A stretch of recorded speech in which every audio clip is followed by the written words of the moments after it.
Professor Yunus মাঝে মাঝে ভুলে যান উনি কোথায় থেকে ক্ষমতা পেয়েছেন। উনার ক্ষমতার উৎস বাংলাদেশের আপামর জনগণ। এই আপামর জনগণই প্রফেসর ইউনূসের সরকারকে ক্ষমতায় রাখছে। প্রফেসর ইউনূসের ক্ষমতার উৎস মানুষ, এটা যতক্ষণ পর্যন্ত মনে রাখবেন ততক্ষণ পর্যন্ত প্রফেসর ইউনূস শক্তিশালী।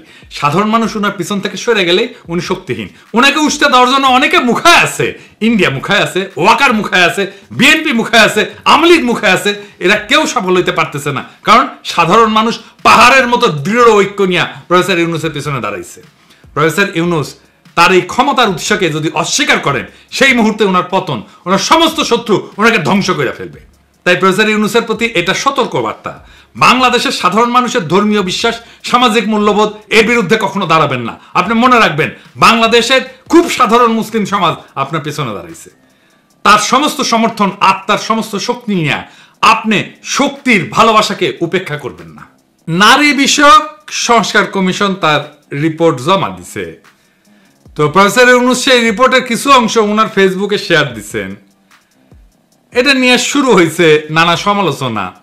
প্রথমে বলি, এই কমিশন গঠন করা হয়েছিল 18ই নভেম্বর। জাতীয় ঐক্যমত কমিশনের আলাপ শুরু হয়ে গেছে এর মধ্যে, তারপরে এই প্রস্তাব জমা পড়ল। 18ই ফেব্রুয়ারিতে এই রিপোর্ট জমা দেওয়া উচিত ছিল হিসাব অনুযায়ী। তারপরে 2 মাস বেশি লাগাইছেন ওনারা। এই নারী বিষয়ক কমিশনের বিষয়ে প্রফেসর ইউনূসের মনে হয় খুব উচ্ছ্বসিত। ওই যে কইছি না ওনার এনজিও বায়াস আছে, সেই থেকে উনি বলছেন যে কয়টা করে ফেলা যায় তা দ্রুত করে ফেলতে হবে, আর পাঠ্য বইয়ের মতো ছাপায় বিলি করতে হবে। কোন কমিশন নিয়ে প্রফেসর ইউনূসকে এত উচ্ছ্বাস প্রকাশ করতে দেখেছেন? দেখেন নাই। আপনি তো স্যার পড়েন নাই রিপোর্ট, না পড়ে বিলি করার কথা কইলেন।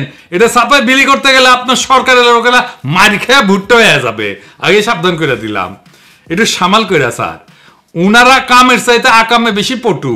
আর 2 নম্বর হচ্ছে ওনারা একেবারে বাংলাদেশের সমাজ, রাজনীতি, জনগণ, গণমানুষ এই সম্পর্কে কিছুই জানেন না।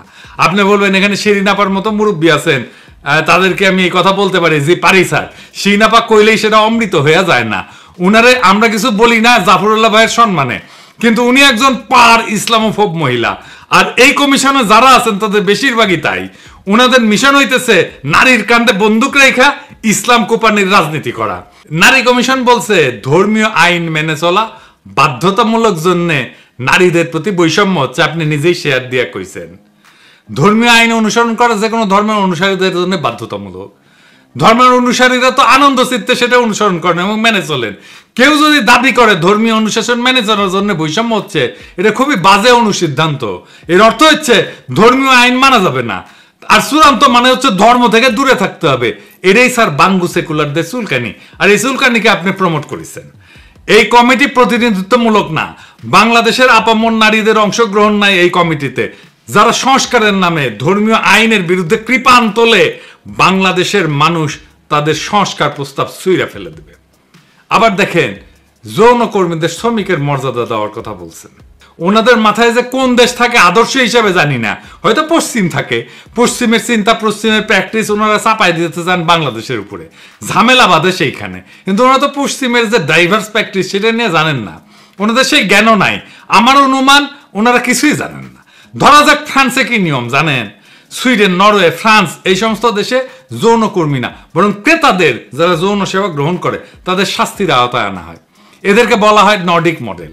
তাহলে বুঝতে পারতেছেন যে পতিতাবৃত্তিকে কিভাবে কোন কায়দায় ট্যাকেল করা হয় পশ্চিমে। আপনি তো অপমানকর, মর্যাদাহানিকর একটা পেশাকে আইনি কাঠামোর মধ্যে এনে বৈধতা দিতে পারেন না।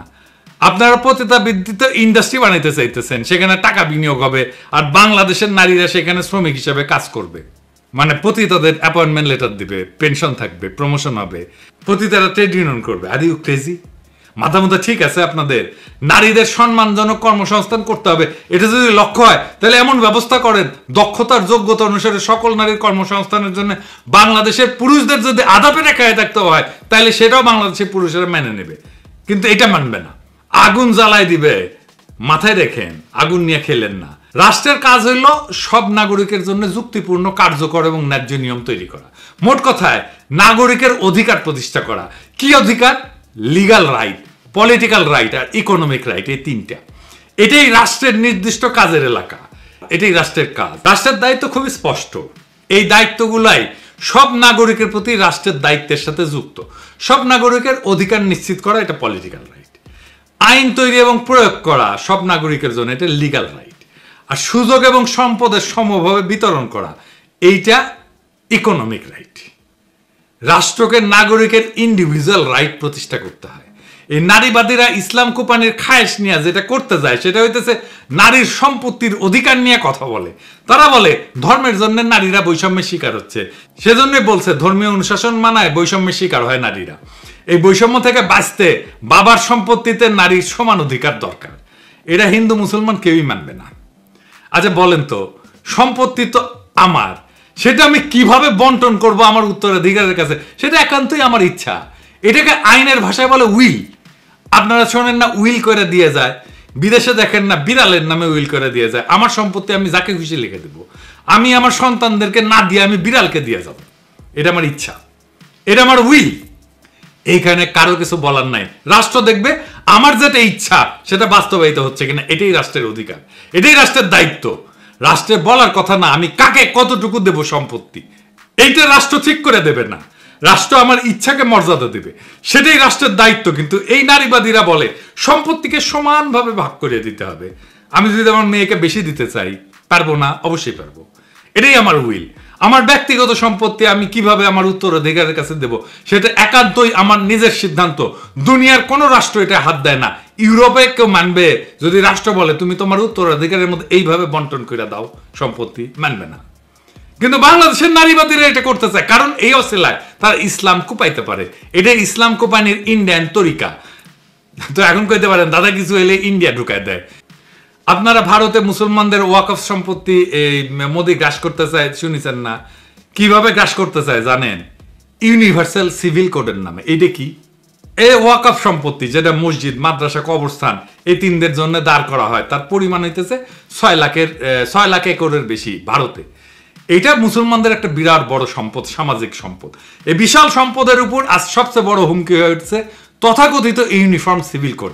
এর মানে হচ্ছে সব ধর্মের জন্য এক আইন চাই। শুনতে খুব সুন্দর, কিন্তু প্রশ্ন হইল এই এক আইনের সুতায় তারা কি মুসলমানদের ধর্মীয় দাতব্য প্রতিষ্ঠানগুলোকে দুর্বল করে দিতে চায়?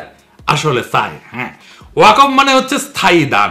এই সম্পত্তি কেউ বিক্রি করতে পারে না, উত্তরাধিকার দাবি করতে পারে না। এটা গরিব, দুঃখী আর ধর্মীয় কাজে ব্যবহার করা হয়। ইউনিফর্ম সিভিল কোড চালু করে বলা হবে সব দান হবে এক নিয়মে, ধর্মীয় ভিত্তিতে দান না। বোঝা যাচ্ছে না? এর মানে ওয়াকফকে অসাংবিধানিক বলে বন্ধ করার রাস্তা তৈরি করা হচ্ছে। ওয়াকফ বোর্ডকে রাষ্ট্রের নিয়ন্ত্রণে এনে মুসলমানদের দানের উপরে সরকার বৈশা পড়বে। এটা শুধু আইন না, এটা একটা অর্থনৈতিক আক্রমণ। মুসলমানদের সবচেয়ে বড় ধর্মীয় এবং জনহিতকর সম্পদ এখন রাজনৈতিক টার্গেট হয়ে গেছে। তাই ইউনিফর্ম সিভিল কোড এইটা মুসলমানদের অধিকার উচ্ছেদের জন্য। ভারতের মুসলমানদের জন্য এই লড়াই শুধু বিশ্বাসের না, এটা অস্তিত্বের লড়াই। এখন এই ইউনিফর্ম সিভিল কোড হচ্ছে হিন্দুত্ববাদী মোদির অস্ত্র, যা দিয়া মুসলমানদের সম্পদ, তার শক্তিকে, তার সমাজকে খর্ব করতে চায়। এই ইউনিভার্সাল সিভিল কোডের বাংলাদেশি ভার্সন হচ্ছে সম্পত্তিতে নারীর সমান অধিকার। এইটা দিয়ে ইসলাম কোপানি যাবে। এইটা ইন্ডিয়ান প্ল্যান। এই যে দেখেন না কচু খেতি, এটা স্ট্রংলি এগ্রি করেছে, স্ট্রংলি ইংরেজিতে কইছে, ইংরেজি যেহেতু কইছে ঠিকই কইছে, তাই না? এবার মিলে যে কচু ক্ষতির টাকা টুকা যে দেয় ওয়াকার, সে ইন্ডিয়ার বাংলাদেশি প্রজেক্টের এক্সটেনশন সন্দেহ আছে। এইভাবে কে কার কইয়া খেলে সেটা ফসাদ কইরা বের হয়ে যায় মাঝে মাঝে। সম্পত্তিতে নারীর সমান অধিকার দিলে কি সমস্যা হবে আসেন বুঝে দেখি। প্রথম কথা হচ্ছে এটা ধর্মীয় বিধান। যে যার ধর্মের বিধান মানবে। আমি আমার সম্পত্তি কাকে কিভাবে দেব এটা ব্যক্তির সিভিল লিগ্যাল রাইট। এটা হাত দেওয়ার অধিকার রাষ্ট্রের নাই। ধর্মের বিধানগুলো তো এমনি এমনি আসে নাই, এর পিছনে যা লজিক সেটা আমি যাব না, এটা ধর্মীয় নেতারা ব্যাখ্যা করবেন। আমি আমাদের সোশ্যাল ফেব্রিকের আলাপ করব, যা হাজার হাজার শতাব্দীর ভিতর দিয়ে গড়ে উঠছে। সেই সোশ্যাল ফেব্রিক নষ্ট হয়ে যাবে। বোন ভাইয়ের চাইতে ধর্মীয় বিধান অনুসারে পিতার সম্পত্তি কম পায়, এটা অঙ্কের হিসাব। কিন্তু সেই কম পাওয়াটা বহুগুণে বাইরে যায় একটা সামাজিক ঘটনায়, একটা সোশ্যাল ইঞ্জিনিয়ারিং এ। আমাদের সমাজে মায়ের পরে একজন ছেলের কাছে সবচেয়ে মূল্যবান সম্পর্কটা কোনটা? কোনটা? মামা। দুইবার মা ডেকে আমরা এই মামার সম্পর্কটা তৈরি করি। আমি যে আবদার এমনকি মায়ের কাছেও করতে পারি না, সেই আবদার আমাদের কালচারে মামার কাছে করতে পারি। মামার বাড়ির আবদার এটা বলি না, এটা কি মামার বাড়ি পাইছো এটা বলি না। এটা কেমনে আসে? ওই সোশ্যাল ইঞ্জিনিয়ারিং এর জন্য যেই অতিরিক্ত সম্পত্তি পায় মামা, তার কারণে এমন একটা মধুর কেমিস্ট্রি মামার উপরে পড়ে যে মামার সম্পত্তির উপরে, মামার বাড়ির উপরে ভাগনার একটা আলাদা অধিকার জন্মায়, সামাজিক অধিকার, ভালোবাসার অধিকার। ওই যে বলে না, তাই তাই তাই মামার বাড়ি যায়, মামা দিল দুধ ভাত, দুয়ারে বসে খাই। তারপরে ওই যে আয় ছেলেরা আয় মেয়েরা ফুল তুলিতে যায়, ফুলের মালা গলায় দিয়ে মামার বাড়ি যায়, মামার বাড়ি মধুর হারি, মামা ভাগ্নে যেখানে আপদ নাই সেখানে। এই যে মামার ভাগ্নের কেমিস্ট্রি আমাদের সমাজে এটা আর কোথাও পাবেন না। কাকার সাথে এই কেমিস্ট্রি হয় না কেন? কারণ ওই ধর্মের অনুশাসন শুধু সম্পত্তির অধিকার ঠিক করে দেয় নাই, সেটার সাথে সোশ্যাল ইঞ্জিনিয়ারিং করে দিছে, যেন বোনের ছেলে মেয়ের মামার উপর এক স্নেহের, ভালোবাসার, নির্ভরতার একটা সম্পর্ক তৈরি হয়। এই নারীবাদীরা সেটাও ভেঙ্গে দিবে। আপনি দেখছেন এরা এতটাই নির্বোধ, যারা হাজার বছর ধরে গড়ে ওঠা একটা সমাজকে মুহূর্তের মধ্যে কলমের খোঁচায় ধ্বংস করে দিতে চায়। এতই নির্বোধ এরা। এই নারী নীতিতে কি আছে আমরা পুরোটা পড়ে দেখিনি, কিন্তু যে স্যাম্পল বা ট্রেলার দেখলাম তাতে বাংলাদেশের সাধারণ মানুষ শঙ্কিত। আমি আশা করব সাধারণ মানুষের সংখ্যাকে গুরুত্বের সাথে বিবেচনা করবেন। এই নারী নীতি ব্যাপক পর্যালোচনা ছাড়া কোনো সংস্কারের পথে অগ্রসর হওয়া উচিত হবে না। প্রফেসর ইউনূস, আপনি যদি এই জাতির উপরে ভর কইরা এই দেশের মানুষকে পেছনে রেখে হঠাৎ করে এমন কিছু চাপায় দেন যে এই সমাজ চেনে না, মানে না, বিশ্বাস করে না, তাহলে এই জাতি কিন্তু এক সময় আপনাকে প্রশ্ন করবে। আপনার শক্তি কিন্তু বিদেশি মিডিয়া না বা ডোনাররা না, আপনার শক্তি এদেশের আপামর জনগণ, মুসলমান, তাদের সন্তান, যাদের হৃদয়ে আপনার উপরে এখনো বিশ্বাস আছে। আপনি যদি সেই বিশ্বাস ভেঙে ফেলেন, যদি ধর্মীয় বিশ্বাস, সামাজিক মূল্যবোধ, পারিবারিক কাঠামোকে না বুঝে বিদেশি এনজিওর ফর্মুলা দিয়া রাষ্ট্র চালাইতে যান, তাহলে আপনি টিকবেন না। কারণ এই দেশ কোনো ল্যাবরেটরি না, এই জাতি গিনিপিগ না, এই জাতি 24-এর বর্ষা বিপ্লবের রক্তে দাঁড়ানো, ইসলামের শেকড়ে বাঁধা, সামাজিক পারিবারিক বন্ধনে গড়া জাতি। এটাই আপনার ক্ষমতার আর বৈধতার উৎস। আপনি যদি এই জাতিকে এনজিও বানাইতে চান, তাহলে এই জাতি আপনাকে রাজনীতির ইতিহাসে একটা দুঃখজনক ব্যর্থতা হিসেবে মনে রাখবে। এখনো সময় আছে। সাধারণ মানুষের ভাষা বোঝেন, ধর্মের প্রতি তাদের আবেগ বোঝেন, এই মাটির গন্ধ বুঝেন। না বুঝলে আপনি থাকবেন হয়তো পদে, কিন্তু মানুষের হৃদয়ে থাকবেন না। মনে রাখবেন, এই জাতি অনেক ধৈর্য ধরে, কিন্তু একবার যদি জায়গা ওঠে, ফাগুনের আগুনের মতো ছড়ায় পড়ে, সেই আগুন কিন্তু কারো ক্ষমতা দেখে না, পদ দেখে না, অতীত দেখে না, ইতিহাস দেখে। ইতিহাসের এক সময়ের মহানায়কের স্মৃতি বিজড়িত বাসভবন মুহূর্তে গুড়ায় দেয় প্রবল ঘৃণায়। তাই সতর্ক হন, সংলগ্ন হন, এবং সবচেয়ে বড় কথা, মানুষের কথা শোনেন, আমাদের কথা শোনেন। আপনার ক্ষমতার আসল মালিক তারাই।